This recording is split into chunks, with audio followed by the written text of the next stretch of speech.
Yang pertama, Komisi 2 DPR RI mendesak Kementerian Pan-RB untuk mempercepat penuntasan proses penempatan NIP, CPNS, dan P3K tahun 2024 dalam rangka mempercepat penetapan tenaga non-ASN sesuai batas waktu yang ditetapkan pemerintah, pengangkatan CPNS di bulan Juni 2025 dan P3K di bulan Oktober 2025 agar pelayanan publik di seluruh instansi pusat hingga daerah tidak terganggu. Bisa disepakati? Bisa Pak ya?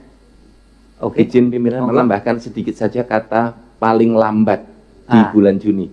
Karena sudah ada yang selesai Mei, April gitu. Oke. Yeah.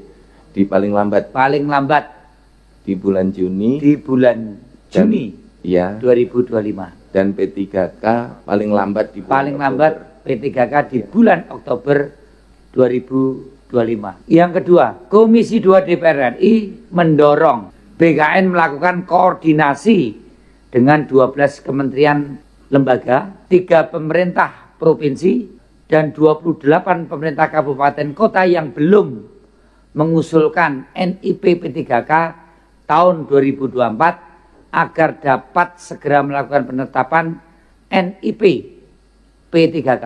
3. Komisi 2 DPR RI meminta BKN meningkatkan koordinasi dengan pemerintah daerah, meningkatkan Pak ya, walaupun sudah ada sekarang ya, dengan pemerintah daerah dalam melakukan penetapan pertimbangan teknis BKN maupun rekomendasi dari Kemendagri pada proses mutasi dan promosi ASN dalam waktu maksimal 3 hari kerja berdasarkan sistem merit sesuai aturan yang berlaku agar jabatan ASN yang kosong dapat segera terisi sehingga penyelenggaraan pemerintahan dan pelayanan publik dapat berjalan optimal. Pak Kepala Pimpinan, ya. Ini izin yang 3 hari itu untuk BKN atau untuk Kemdagri?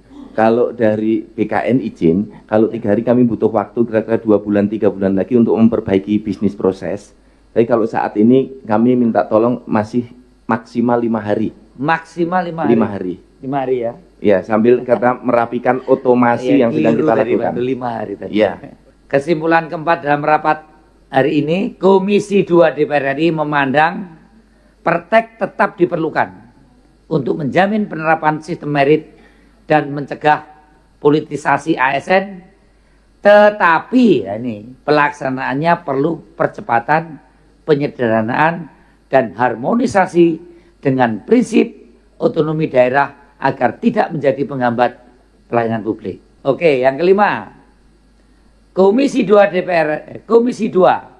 DPR RI menekankan pentingnya pemerintah memberikan kepastian jenjang karier bagi P3K agar tidak hanya berhenti pada status pengangkatan, tapi juga memiliki peluang peningkatan jabatan, penghargaan kinerja, dan pengembangan kompetensi secara adil setara dengan PNS yang tadi menurut Pak Kepala masih diformulasikan Mbak ya. Ya, kita mendukung penuh. Karir munggah terus malah tambah rasa sejahtera, lucu ya, dan kesejahteraan.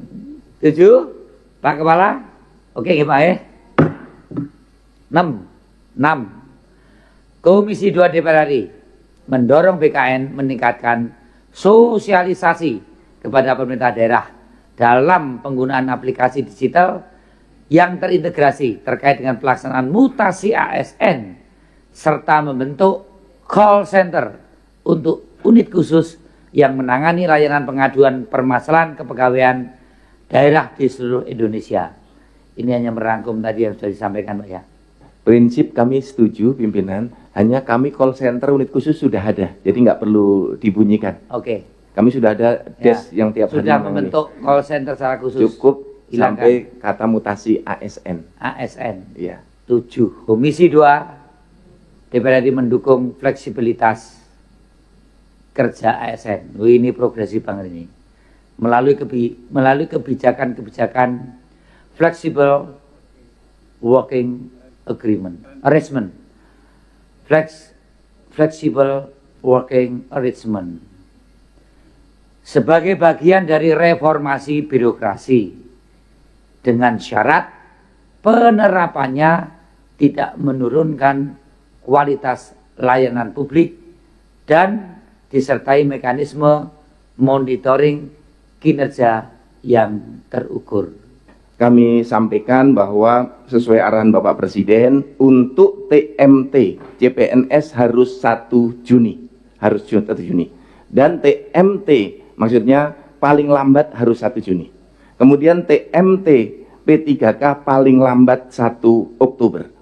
Bila ada instansi yang melanggar arahan Bapak Presiden, dari PKN akan memberikan sanksi, diblokir pelayanan ASN-nya. Jadi tidak ada pelayanan ASN ketika tidak melaksanakan arahan Bapak Presiden.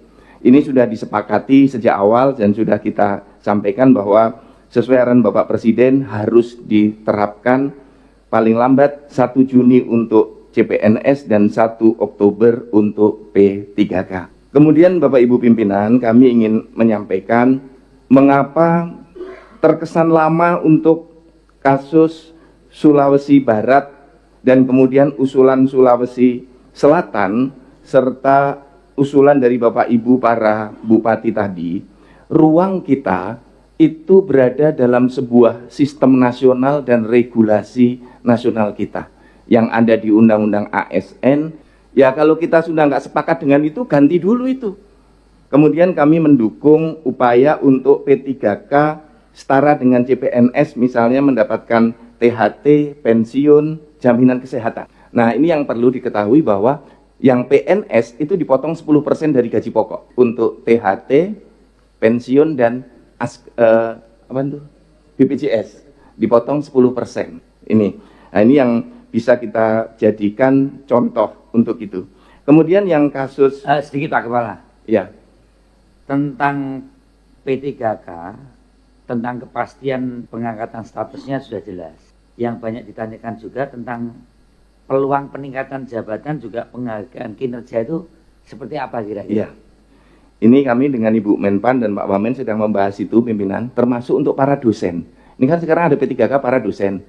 Kami minggu ini akan ke UIN untuk bersama tim Kemenpan untuk menyampaikan nggak mungkin dosen nanti berkarir hanya asisten terus, kan bisa sampai ke guru besar. Nah, ini sedang kami rancang sistem dengan intinya bagaimana P3K ini ingin adanya kesetaraan dengan karir PNS, di dalam karir dan baik itu kesejahteraan. menyangkut pengembangan kompetensi, penghargaan kinerja juga karir, Pak. Ya, siap pimpinan. Kemudian untuk Bapak Gubernur Sulawesi Barat, sahabat saya ini Pak Suhardi Duka. Begini, saya ingin cerita apa adanya saja. Pak Gubernur masih ada? Pak Gubernur, izin ini jangan diulang untuk kabupaten, kota, dan provinsi lain. Jangan sampai orang yang sudah dipidana tipikor diajukan untuk ikut job fit. Nggak boleh. Ketika kami dapat informasi pelaku tindak pidana ikut job fit mau eselon 2, langsung praktek kami batalkan. Jadi Bapak dan Ibu yang ada ASN-nya terlibat tipikor segera diproses pemberhentiannya. Jangan malah diusulkan naik eselon 2. Jadi panjang prosesnya Sulbar ini. Saya prakteknya pertama kami setujui, kemudian praktek yang bersangkutan kami batalkan. Kemudian Sulbar memperbaiki hasil uji kom ini masuk ke dalam sistem kami, tertulis dalam sistem. Pak Gubernur, ini Sulbar malah hasilnya hasil uji kompetensi mengusulkan non-job 3 JPT. Nggak boleh. Karena yang tadi saya sampaikan, uji kompetensi tidak berhilir pada penonjoban pejabat eselon 2 atau eselon 1.